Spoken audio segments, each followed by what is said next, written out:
Hi guys, Mimi G here, and today I'm going to show you how to take this PDF pattern and create this dress. Let's get started. Hi guys, okay, so you should already know how to extend a t-shirt into a sleeve if you watched the video on my color block dress. In case you don't, I'm just going to show you really quickly. So this is the basic front piece of my Georgia turtleneck pattern with the ruffle at the sleeve. I'm going to show you how to do the ruffle, but I want to show you first how to extend this into a dress. So I made that turtleneck dress that you can see here, and you guys requested a tutorial, so I'm going to show you how I did that. First, you're going to measure from your shoulder down to above your knee, and that for me is going to be 37 inches. So I'm going to measure down from the top of my shoulder here down 37 inches, and I'm going to make a dot. And now I want my sort of ruffle, right, to go from above my knee down. And so we're going to first trace this, and then I'm going to show you how to extend sort of that fishtail that you saw in my dress. So just get a straight ruler, and you're going to trace around your pattern. So at 37 inches, I'm going to get some pattern weights just so my pattern doesn't move on me. And I'm going to make a line at 37 inches.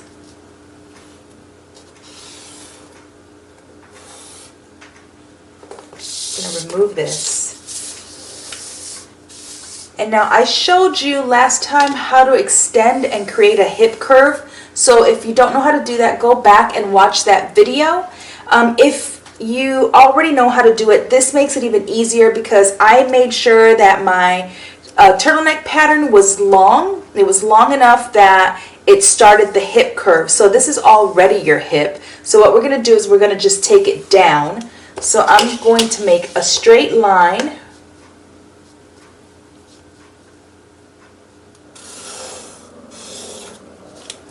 Okay, and now we're going to go ahead and trace around the rest of the pattern.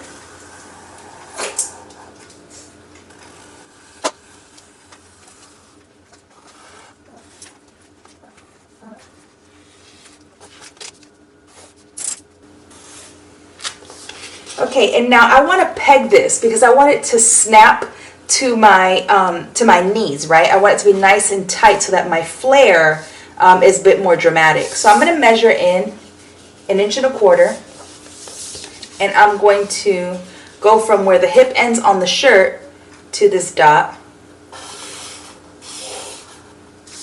Now this line is no more. This is my new side seam, okay? And now I've basically extended this into the length of a dress. If you just want to sew the Georgia turtleneck as is, you don't need to extend anything. You can just sew along with me and you'll end up with a turtleneck. The only thing we're changing in as far as the sewing goes is that we have extended it into the length of a dress, and then we're going to add a sort of a mermaid tail to the bottom of this. Now you can go ahead and remove your pattern.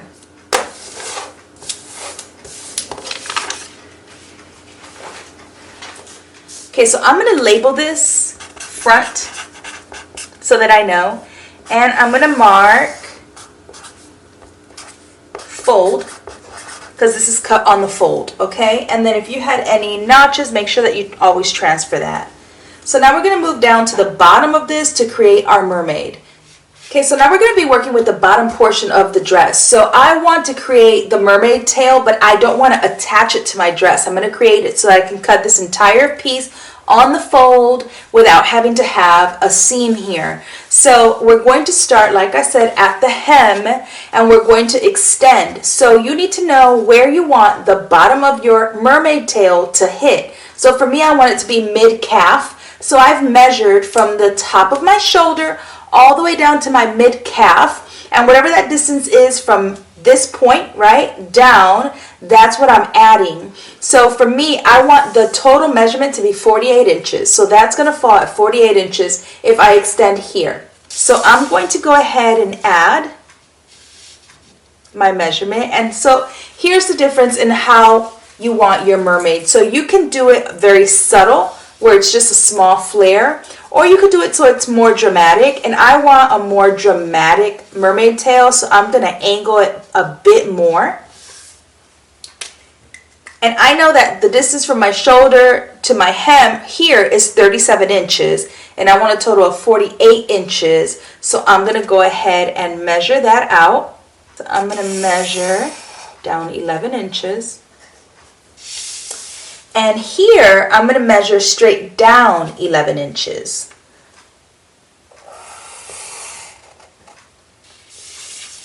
And now I'm going to go ahead and join. And now I've added the tail. Now this isn't a super dramatic tail. It's just going to be a small flare that happens at the bottom of my skirt. Like I said, if you wanted to add more, you technically could go much further at an angle and then extend this way. It is really just a personal preference.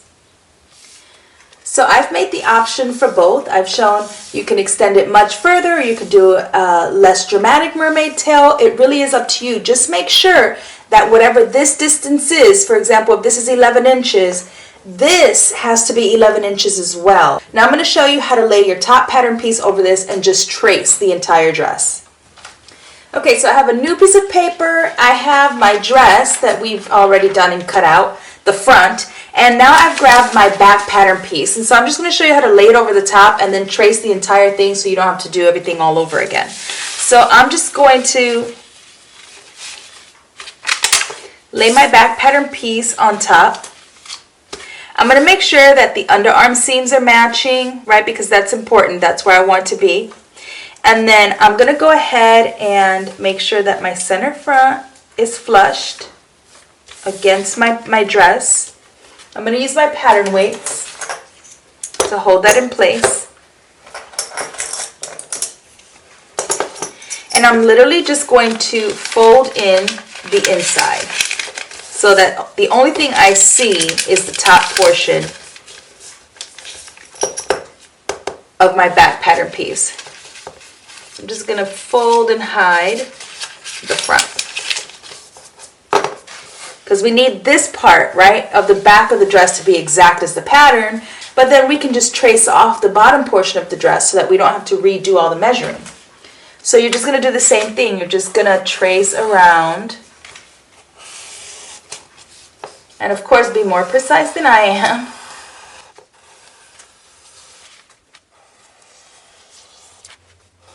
And then when you get here, you're just going to follow and measure, or not measure, mark along your mermaid tail.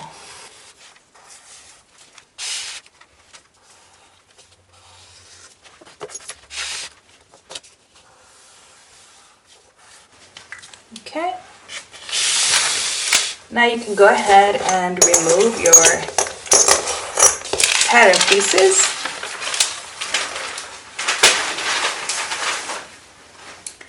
And now you have your back and your front. So you're going to go ahead and do the same thing. You're going to write fold so you don't forget to cut it on the fold. And I'm going to write back. Okay, now go ahead and grab the rest of your pieces. So your sleeve, okay, which we don't need to modify, your sleeve ruffle if you're gonna add it, and then of course your collar. Now you need to use a knit fabric, obviously, because you're going to be pulling this over your head, and so you want something that has a significant amount of stretch. And you're going to go ahead and cut all of your pattern pieces out. Remember that you're cutting both your front and back on the fold. Okay, so I have my front and my backs cut out. Of course, I cut them on the fold. I also have both of my sleeves cut out. I have my one collar piece, okay, and I have my 4 ruffle pieces. Okay, so the first thing we're going to do is lay fronts to back, right sides facing, and you're going to pin at the shoulder. Now go to the sewing machine and you're going to stitch across each shoulder using a 1/4 inch seam allowance. Okay, so we're going to back stitch at the beginning and at the end, and we're using a 1/4 inch seam allowance.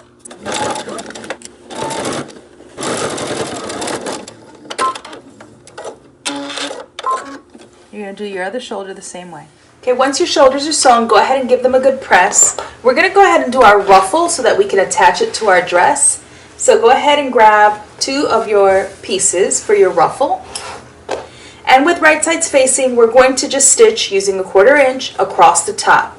So go ahead and pin. Now go to your machine and do a 1/4 inch stitch across the curved edge. Okay, we're going to back stitch and we're going to use a 1/4 inch seam allowance.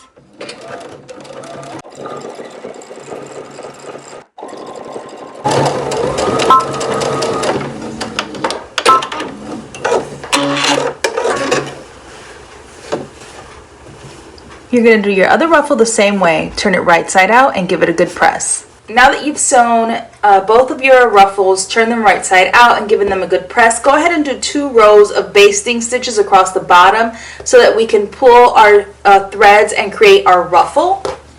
So I'm just going to pull my threads.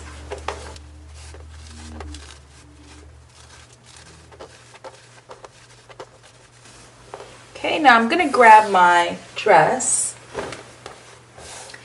And you should have marked where your ruffle was going to be placed, right? So I have 2 little dots or notches that I made where I know my ruffle is going to start and end. So that's what I'm going to use as a guide to measure. So just keep pulling your threads until you measure the distance between notch to notch or dot to dot, whichever you marked. Once you have it the length that you need, go ahead and pull on your other stitches, your top threads, and that'll lock your gathering stitches in place. Now I'm going to pin at 1 notch and then pin at the other.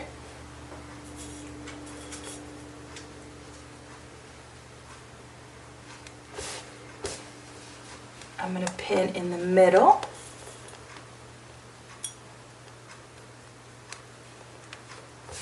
And I'm going to go ahead and stitch this down. You're going to do that for both your ruffles. Okay, once you have your ruffles pinned down, or sewn down I should say, you're going to go ahead and attach your sleeve. We're going to do it flat. You guys have seen me do this a million times. So I'm going to line up first my shoulder seam with my shoulder notch.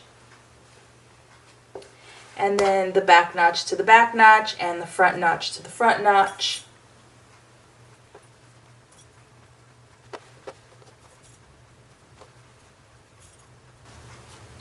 And now you're going to go to your sewing machine and you're going to stitch using 3/8 of an inch seam allowance for this area here.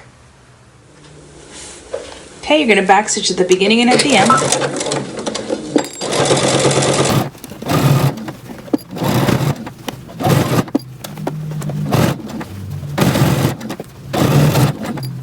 You're going to pin and sew your other sleeve the same way.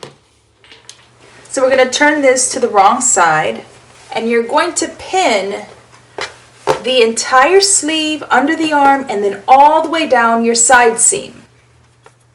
Now, if you're not sure about fit, I would suggest after you pin it, doing a basting stitch just to make sure that it fits snug. If you need to take it in, you can. If you need to let it out, you can. Basting stitches are much easier to remove. Go ahead and continue pinning the entire side seam and underarm seam and sleeve on both sides.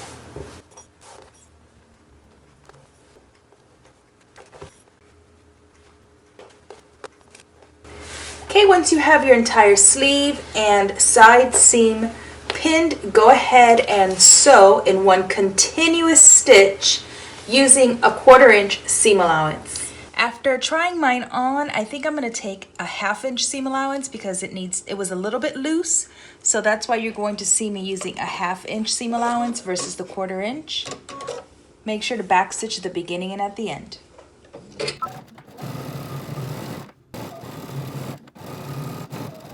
Okay, once you have all your side seams completely sewn, I went ahead and serged mine. You want to make sure that from that line, that hemline where we started our mermaid, that the entire measurement is the same, right? So this was 11 inches, so it needs to be 11 inches the entire way. And that's an easy way to check. You can just fold your dress in half, mark off where that hemline is. So I'll just show you really quickly. And then from there, you want to make sure that the measurement is the same. So for me, it should be 11 inches, 11 inches, 11 inches, 11 inches, and then up towards the curve, it should still be 11 inches. Okay?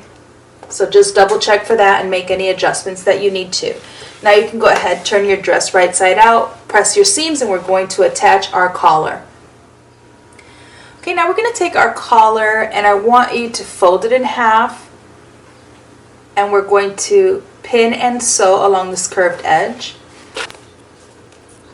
Okay, so go ahead and go to your sewing machine and stitch using a 1/4 inch seam allowance. Then turn it to the right side, fold it in half, and give it a good press. Okay, I went ahead and sewed. You're just going to fold this in half. Go to your ironing table and give this a good press. Okay, now you're going to place your turtleneck onto your dress. So I'm just going to go ahead and put it in there. And I'm going to pin at my center back first. So your center back seam should be at the center back of your dress. And then I made a little notch for the center front just to make it easier on myself. So I'm going to pin there. And you're going to have to stretch as you sew, okay? Because you're stretching your turtleneck onto your neckline. So you're going to be sewing and stretching as you're going along. I went ahead and pinned a couple more times. You can pin in between your pins. The more pins you have, the easier it is to keep everything together. Now we're going to go ahead and sew all the way around using a 1/4 inch seam allowance, and remember to just pull slightly as you're sewing. Okay, so I went ahead and slipped my entire neckline inside of my machine. So if yours has a removable bed, I would suggest removing it.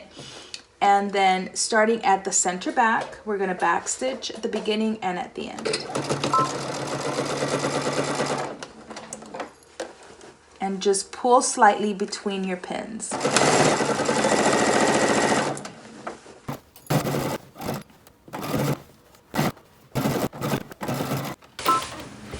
Now the only things you have left to do is to do the hem of your sleeve and the hem of your skirt, and you are all done.